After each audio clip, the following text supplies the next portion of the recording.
Dito sa Nabotas, ang kultura at politika ay parang dagat at lambat. Magkaugnay, magkahabi. Bawat alon ay alaala ng tradisyon. Bawat hila ng lambat ay panawagan ng mamamayan. Hindi lang ito lungsod ng isda. Ito ay lungsod ng kwento, ng paninindigan at pagkakakilanlan.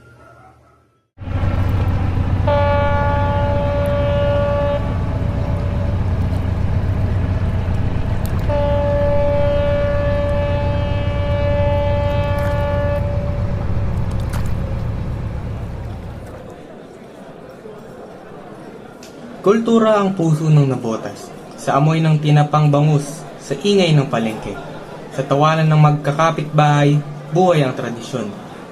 Hindi ito nakasulat sa libro, nakaukit to sa palad ng mga mangingisda, sa mga nanay na naglalako, sa mga batang humahabol sa bangka tuwing dapit hapon. At kahit gaano kaingay ang Maynila, may sarili tayong himig dito.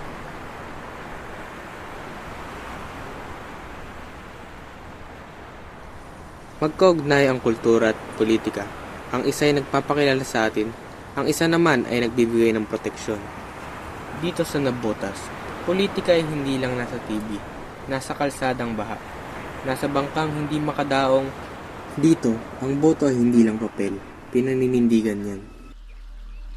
Kapag tama ang pamamalakad, nagbibigay buhay ang kultura.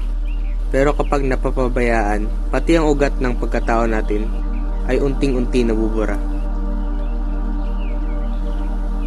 Ito ang Nabotas, kung saan ang dagat ang tahanan, kung saan ang kultura ay sandigan, at ang politika ay tinig ng masa. Sa bawat hampas ng alon, naroon ang tapang ng Nabotas.